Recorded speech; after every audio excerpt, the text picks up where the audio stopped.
Dear parents, ನಮ್ಮ ಮಕ್ಕಳಿಗೆ ನಾವೇ ಮಾದರಿಯಾಗಿದ್ದೀವಿ. ಎಸ್ ಡಿಯರ್ ಪೇರೆಂಟ್ಸ್, ಇವತ್ತು ನಮ್ಮ ಮಗು ಸ್ಕೂಲಲ್ಲಿ ಒಂದು ಚರ್ಚಾ ಸ್ಪರ್ಧೆಗೆ ಒಂದು ಹೆಸರು ಕೊಡ್ತದ, ಭಾಷಣ ಸ್ಪರ್ಧೆಗೆ ಒಂದು ತನ್ನ ಹೆಸರನ್ನು ತಾನು ಹೋಗಿ ಅಲ್ಲಿ ಎನ್ರೋಲ್ ಮಾಡ್ತದನ, ಅಥವಾ ಆ್ಯಂಕರಿಂಗ್ ಮಾಡಲಿಕ್ಕೆ ನಮ್ಮ ಮಗು ಹೋಗಿ ಒಂದು ಹೆಸರು ಕೊಡ್ತದನ. ಆಫ್ಕೋರ್ಸ್ ಅದಕ್ಕೆ ನಾವು ನಮ್ಮ ಮಕ್ಕಳನ್ನ ಬೆಳೆಸಿರ್ತಕ್ಕಂಥ ರೀತಿಯೇ ಕಾರಣ.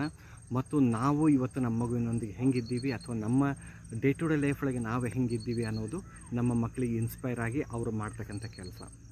ಸೊ ಹಾಗಾದರೆ ನಮ್ಮ ಮಗು ಇವತ್ತು ಹಠಮಾರಿ ಸ್ವಭಾವ ತೋರಿಸ್ತಾ ಇದೆ, ಸಿಟ್ಟು ತೋರಿಸ್ತಾ ಇದೆ, ಅಳುಮುಂಜಿ ಸ್ವಭಾವ ತೋರಿಸ್ತಾ ಇದೆ ಅಂದರೆ ಯಾರು ಕಾರಣ ರೀ? ಅಫ್ಕೋರ್ಸ್ ಅದಕ್ಕೂ ಕೂಡ ನಾವೇ ಕಾರಣರಾಗಿದ್ದೀವಿ. ಸೊ ಹಾಗಾದರೆ ನಮ್ಮ ಮಗು ಏನೋ ಮಾಡ್ಲಿಕ್ಕತ್ತದಲ್ಲ, ಹಠ ಮಾಡ್ಲಿಕ್ಕತ್ತದೆ, ಸಿಟ್ಟು ತೋರಿಸ್ಲಿಕ್ಕತ್ತದೆ, ಜಗಳಗಂಟ ಸ್ವಭಾವ ತೋರಿಸ್ಲಿಕ್ಕತ್ತದೆ. ಸೊ ಇದನ್ನು ನಾವೇನು ಮಾಡ್ಲಿಕ್ಕತ್ತೀವಿ, ಅದನ್ನು ಕರೆಕ್ಷನ್ ಮಾಡಲಿಕ್ಕೆ ನಿಂತ್ಕೊಳ್ತಾ ಇದ್ದೀವಿ. ಆದರೆ ಆ ಸ್ವಭಾವ ಬರಲಿಕ್ಕೆ ಏನು ಕಾರಣ ಆಯಿತು ಅಂದರೆ ನಾವೇ ಅದಕ್ಕೆ ಮಾದರಿಯಾಗಿದ್ದೀವಿ.